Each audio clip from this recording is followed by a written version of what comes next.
Assalamu alaikum dear students. You are watching Learn English with Cab, and today once again we are going to sort out a grammatical trick. One of my students asked me that sir, if I say that she smiles, is that a clause or a phrase? तो ये क्या होगा? मतलब confusion जो थी student को, that was about phrase versus clause. यानी कि जो रियल क्वेश्चन है वो ये है कि फ्रेज और क्लॉज का डिफरेंस क्या होता है।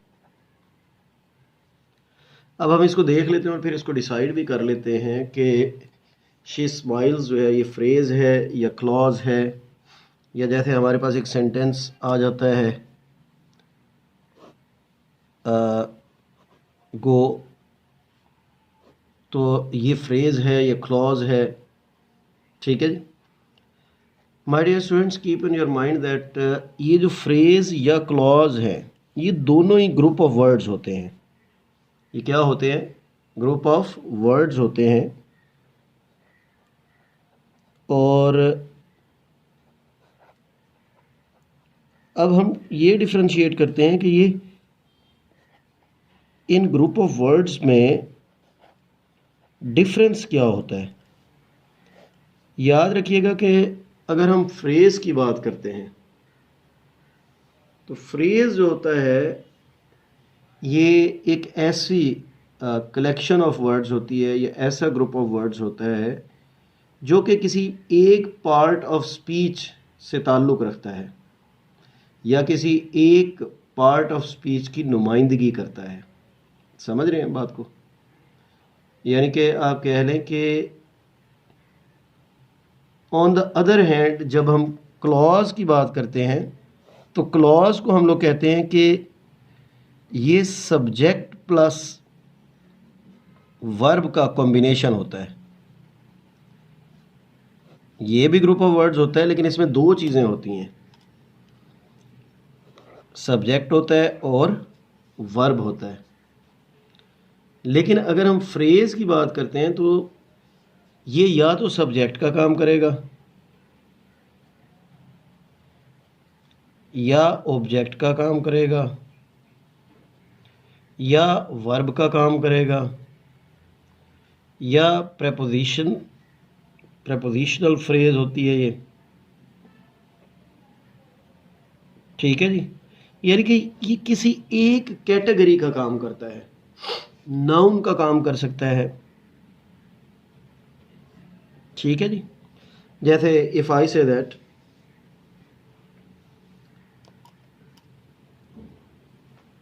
My friend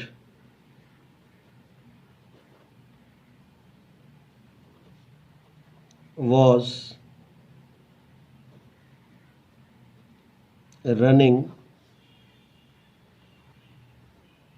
very fast। अब यहाँ पर अगर आप गौर करें तो ये जो वर्ड्स हैं, नंबर वन माय फ्रेंड,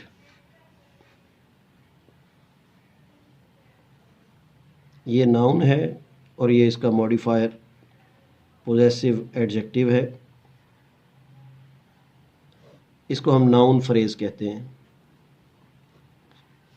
इसी तरह से वॉज रनिंग, ये हेल्पिंग वर्ब है, ये प्लस मेन वर्ब है। इसको हम वर्ब फ्रेज कहते हैं। ठीक है जी। ये यहाँ पे वेरी फास्ट एडवर्ब है और प्लस ये भी एडवर्ब है। तो जाहिर बात है हम इसको यहाँ पे एडवर्ब फ्रेज कह सकते हैं। समझ रहे हैं जी बात को? माय फ्रेंड क्या है? फ्रेंड नाउन था, तो नाउन प्लस इट्स मॉडिफायर्स हैं, they are known as noun phrase. और वॉज रनिंग दोनों वर्ब की कैटेगरी से ताल्लुक़ रखते हैं, they are known as verb phrase. Very और फास्ट दोनों एडवर्बियल थे, तो they are known as adverb phrase. तो हमारे पास जो फ्रेजेस हैं ये ऐसे ग्रुप ऑफ वर्ड्स हैं, they lack the agreement of subject and verb. यानी कि बेसिकली आप समझेंगे फिर इसको क्लॉज से ही, इसमें सब्जेक्ट और वर्ब दोनों नहीं होंगे। ठीक है जी, बेसिक इसका लैक होता है। और इसी तरह से आपके पास प्रेपोजिशंस के साथ स्टार्ट होने वाले जो ग्रुप ऑफ वर्ड्स होते हैं, जैसे इसी सेंटेंस में my friend was running very fast in the ground, तो इन द ग्राउंड जो होगा, अगर इसको कंटिन्यू कर लें हम, तो इन द ग्राउंड जो होगा वो प्रेपोजिशनल फ्रेज होगी। समझ रहे हैं बात को? तो ये हमारे पास डिफरेंस है फ्रेज और क्लॉज का। यानी कि क्लॉज जो है that is the combination of subject and verb, जबकि फ्रेज जो होती है उसमें ऐसा कोई एग्रीमेंट नहीं होता। तो अब आ जाए आप लोग इस पे कि ये शी स्माइल्स जो है ये क्या है। शी स्माइल्स में अगर हम शी को देखते हैं तो ये सब्जेक्ट है, ये वर्ब है, तो इसका मतलब है that is equal two clause. ये गो है, गो में ऑब्वियसली हमारे पास यू इसका अंडरस्टूड सब्जेक्ट होता है, प्लस वर्ब है, तो इसका मतलब है कि ये भी क्लॉज। ठीक है जी। तो कोई भी ऐसा सेंटेंस जैसे दे रन, तो अब दे रन में दे सब्जेक्ट है प्लस ये वर्ब है, तो that is again is equal two clause. तो हमने अल्टीमेटली ये कंक्लूड किया कि क्लॉज जो होती है वो सब्जेक्ट प्लस वर्ब होती है, यानी कि दोनों का एग्रीमेंट होता है। जबकि फ्रेज जो होती है उसमें सब्जेक्ट और वर्ब का एग्रीमेंट नहीं होता, अदर ग्रुप ऑफ वर्ड्स होते हैं जो कि एक पार्ट ऑफ स्पीच का काम कर रहे होते हैं। ठीक है जी।